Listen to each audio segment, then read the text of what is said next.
ఇక ఉద్రిక్తతలకు సంబంధించి అమరావతి నుంచి మరింత సమాచారం మా ప్రతినిధి సత్య అందిస్తారు.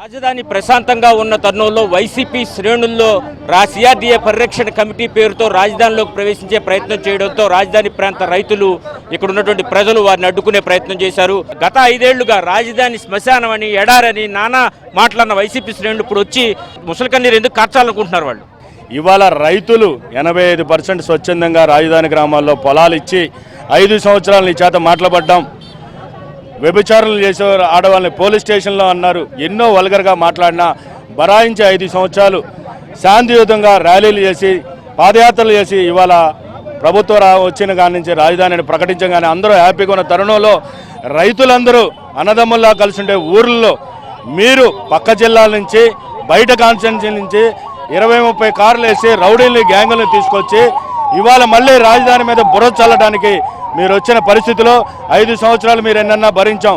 ఇవాళ ఇంత డెవలప్ అవుతూ ప్రజలందరూ హ్యాపీగా ఉంటే మీరు బయట నుంచి వచ్చి బుర్ర చల్లే ప్రయత్నానికి రైతులు ఆగ్రహాన్ని చవి చూడాల్సిన పరిస్థితి మీకు వచ్చింది. రాజధాని 2019లో మీరు ఎక్కడైనా మీ పార్టీ కూడా చెప్పింది, అందరూ భూములు ఇచ్చారు, గెలిచిన తర్వాత 3 రాజధానులు అన్నారు, శ్మశానం అన్నావు, ఇప్పుడు మళ్ళీ మావిగాని అంటున్నావు. నీకు రాజధాని కాదు అనే ఉద్దేశం ఉన్నప్పుడు గత 5 సంవత్సరాల్లో మరి రాజధాని క్యాన్సిల్ చేసి ఎవరు భూములు వాళ్ళకి ఎందుకు ఇవ్వలేకపోయావు?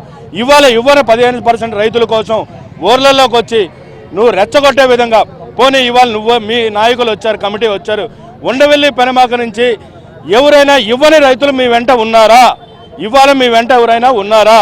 ఇవ్వని రైతులు వాళ్ళు వచ్చినప్పుడు మీరు వెళ్ళి నిరసన తెలియజేస్తే వాళ్ళు ఏం చేశారు? వాళ్ళు ఇదిగో ఇట్లా ఆడపిల్లలకి ఇట్లా కారులో ఉండి గొండాలు వేసుకొచ్చి ఇట్లా అంటే ఏంటయ్యా, ఇదేనా మీ సంస్కారం? ఇట్లా అనొచ్చా?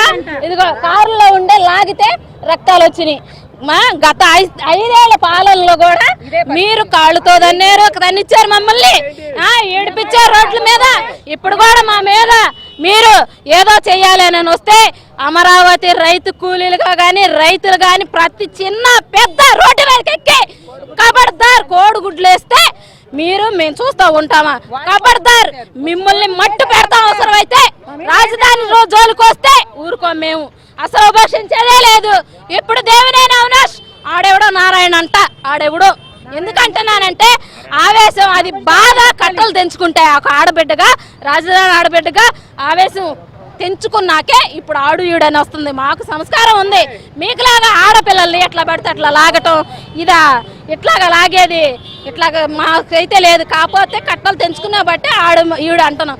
ఒక రాజధాని కావాలి అనేటువంటి ఉద్దేశంతో వాళ్ళు రాజధాని కోసం తమ భూములు ఇస్తే గెలిచినాక 3 రాజధానులని 3 మొక్కలు ఆటాడి నీకు పరిపాలించడం చేతగాక ఆ చేతకాని వేషాలని ఈ 3 రాజధానులుగా పెట్టి జనంలో కులమతాలలో వివక్షణ తెచ్చి వాళ్ళలో పోట్లాటలు వాళ్ళ గొడవలు పెట్టాలని చూసి ఈ 7 రోజున మళ్ళీ తెలుగుదేశం ప్రభుత్వం అధికారంలోకి వచ్చి చక్కగా పనులు జరిగేస్తుంటే ఆ రోజు శ్మశానం అన్నారు దేవినేని అవినాష్ గారు కానీ ఇక్కడున్న యామారెడ్డి కానీ వచ్చినట్టు ప్రతి ఒక్కరికి చూస్తున్నాం. శ్మశానము అన్నటువంటి వ్యక్తులు ఇలా శ్మశానంలో ఏం చేయటానికి వచ్చారు? వాళ్ళు పాతి పెట్టుకుంటాకు వచ్చారా? శ్మశానంలో వాళ్ళకి భూములు సమాధులు కట్టుకుంటాకు ఏర్పాటు చేసుకుంటాకు వచ్చాడు ఇలా శ్మశానంలో.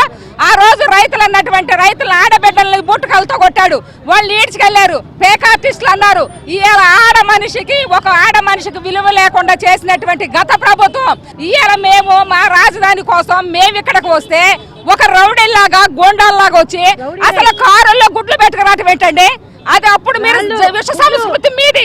అప్పుడు గతంలో కూడా చంద్రబాబు నాయుడు గారు వస్తే గుడ్లేశారు, ఇప్పుడు మేము వేసామని చెప్పడం కోసం ఆ గుడ్లని అన్ని కూడా పెట్టుకొని వచ్చి మీరు వద్దు, మేము న్యాయ పోరాటం చేస్తాం, అప్పుడు అలాగే చేసాం, ఇప్పుడు ఇలాగే చేస్తున్నాం. వాళ్ళు మేము శాంతియుతంగా నిరసన చేయడానికి వస్తే మా మీదే వాళ్ళు కోడిగుడ్లతో దాడులు చేశారని ఈ టీడీపీ శ్రేణులు అదేవిధంగా రాజధాని ప్రాంత మహిళలు చెబుతున్న పరిస్థితి అయితే ఉంది. ఇది ఇక్కడ పరిస్థితి. కెమెరా పర్సన్ నాగరాజ్తో సత్య, ఏబిఎన్ ఆంధ్రజ్యోతి, ఉండవల్లి.